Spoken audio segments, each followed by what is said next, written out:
Hello everyone, welcome to my channel Moon YouTuber।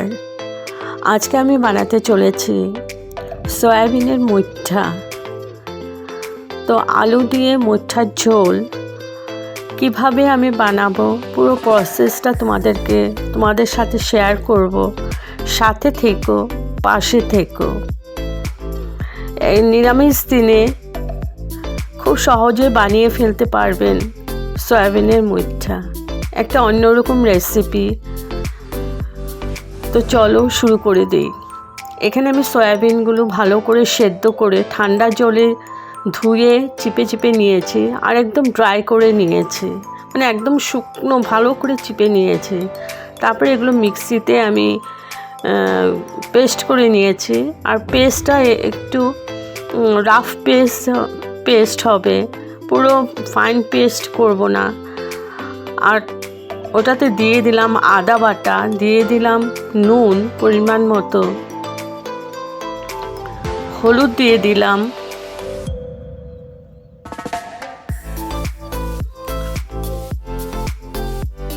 একটু গরম মশলা দিয়ে দিলাম,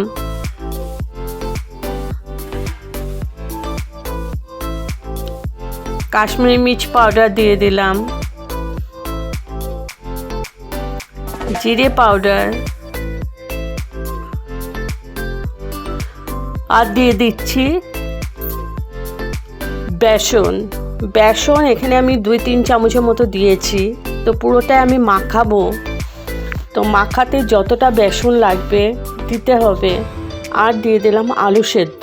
আমি একটা আলু ভালো করে সেদ্ধ করে আমি একটু মাখিয়ে নিয়েছি, মানে ম্যাশ করে নিয়েছি। তো ওইটা দিয়ে ভালো করে আমি পুরো বেসনটাকে মাখিয়ে নিয়েছি, পুরো সয়াবিনটাকে। এখন আমি মুইঠা করে দেখছি। দেখো, তোমরা যেরকম ইচ্ছা ওরকম শেপ দিতে পারো, তো আমি একটু লম্বা করেই দিচ্ছি। আর এই সয়াবিনটা যে মাখাবে যতটা বেসন প্রয়োজন দিতে হবে, তবেই মুইঠাটা হবে, বাইন্ডিংটা হবে। তো আমার মুইঠাগুলো বানানো হয়ে গেছে। আর এদিকে আমি বাটিতে নিয়ে নিলাম আদা 1 চামচ, গরম মশলা 1 চামচ, ধনে পাউডার 1 চামচ, জিরে পাউডার 1 চামচ, আর নিয়েছি হলুদ পাউডার আর কাশ্মীরি মির্চ পাউডার। এবার পুরোটাই আমি একটু জল দিয়ে ভালো করে গুলে রেখে দেব। আর এদিকে কড়াইতে আমি তেল দিয়ে দিয়েছি। তেলটা গরম হওয়ার পরে ফ্লেমটা কমিয়ে মুইঠাগুলো দিয়ে দেবে। মুইঠাগুলো সব একসাথে দেবে না, যতটা ধরবে কড়াইতে ততটাই দেবে। তো আমি চারটা করে মুইঠাগুলো ভেজে নিচ্ছি, একদম লো ফ্লেমে, আর গোল্ডেন ব্রাউন করে ভেজে নিচ্ছি। এগুলো ভেজে তোমরা এমনিও স্ন্যাক হিসাবেও খেতে পারো, সস দিয়ে বা ধনেপাতার চাটনি দিয়ে বিকেলে বসে বসে। তো আমি তো ঝোল করব, তো মুইঠাগুলো আমার ভাজা হয়ে গেছে। এখন ওই কড়াইতে তেল ছিল, আমি আলুগুলো ভেজে নিচ্ছি। আলুগুলো একটু বড় শেপ করে কেটেছি, আর আমি একটু ভাপিয়ে নিয়েছি, ধরো 20% মতো সেদ্ধ করে নিয়েছি। ওই আলুগুলো ভেজে নিচ্ছি, একদম লাল করেই ভেজে নেব একটু।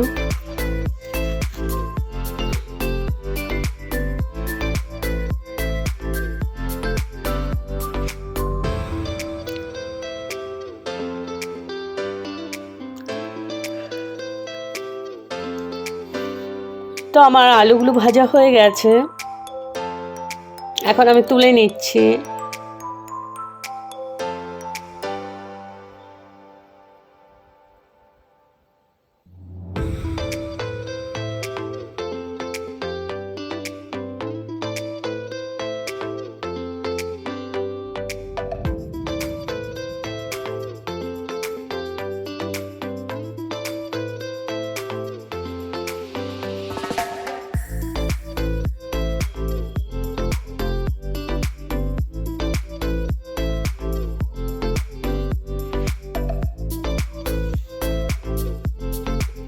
এবার আমি ওখানে তেল ছিল, আলুগুলো তুলে ফেলেছি। এবার ওই তেলেই দিয়ে দিলাম সাদা জিরে আর দিয়ে দিলাম 1 পিঞ্চ হিং।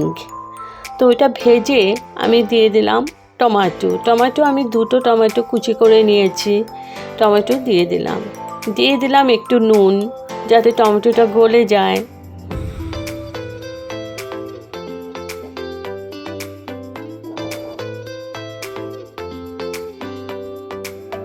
আর দিয়ে দিলাম, টমেটোটা যখন একটু গলে গেছে দিয়ে দিলাম ওই মশলাটা যেটা আমি জল দিয়ে গুলিয়ে রেখেছিলাম। এবার ভালো করে নাড়াচাড়া করে নিচ্ছি যতক্ষণ না তেল সেপারেট হচ্ছে। এটা আমি ভালো করে কষিয়ে নিচ্ছি। দিয়ে দিলাম 2টো কাঁচা লঙ্কা আর লো ফ্লেমে আমি মশলাটাকে ভালো করে কষিয়ে নিয়েছি। দেখো তেলও ছেড়ে দিয়েছে। আর এই মুহূর্তে আমি দিয়ে দিলাম আলুগুলো যেহেতু আমার 20% মতো আমি সেদ্ধ করে নিয়েছিলাম আর ভেজে নিয়েছি, তখনও একটু সেদ্ধ হয়েছে। তো এই মুহূর্তে আমি আলুগুলো দিয়ে দিলাম। আলুগুলো এই মশলার সাথে কষিয়ে একটু সেদ্ধ হয়ে যাবে। তো ভালো করে কষিয়ে নিয়েছি, সাথে একটু জল দিয়ে দিয়েছিলাম। আমি একটু জল দিয়ে আমি কষিয়ে নিচ্ছি পুরো মশলাটাকে। তবে হ্যাঁ, গরম জল দিয়ে দিতে হবে, ঠান্ডা জল নয়, গরম জল দিয়েই কষাতে হবে। আমি 2-3 বার এরকম জল দিয়ে ভালো করে কষিয়ে নিয়েছি।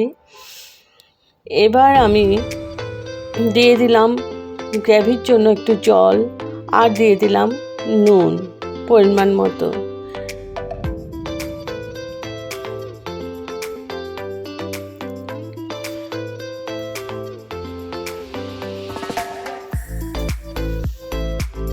এবার আমি ঢেকে দিলাম আলুটা সেদ্ধ হওয়ার জন্য। 10 মিনিটের মতো ঢেকে রেখেছিলাম। তো 10 মিনিট পর তুলে নিলাম।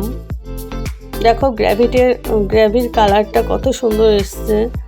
এখন ভালো করে আমি দেখো আরেকটু সেদ্ধ হবে আলুগুলো।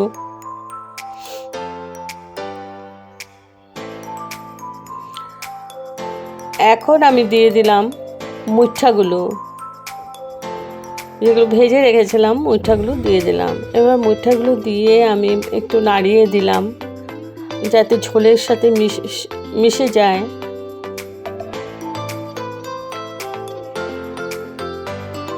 এবার লাস্টে আমি দিয়ে দিলাম গরম মশলা পাউডার আর দিয়ে দিলাম একটু ঘি।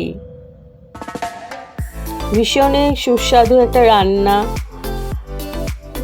তোমরা এটা নিরামিষের দিন খুব সহজেই রান্না করে ফেলতে পারবে।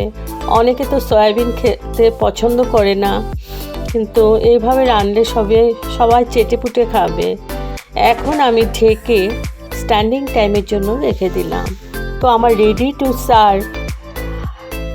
তোমরা কমেন্ট করে অবশ্যই জানাবে আমার এই সয়াবিনের মুইঠা ঝোল আলু দিয়ে কেমন হয়েছে। যদি ভালো লাগে তবে প্লিজ তোমরা বন্ধুবান্ধব বা রিলেটিভের সাথে শেয়ার করো। ভালো থেকো সবাই, সুস্থ থেকো। আবার আসবো কোনো নতুন রেসিপি নিয়ে। টাটা।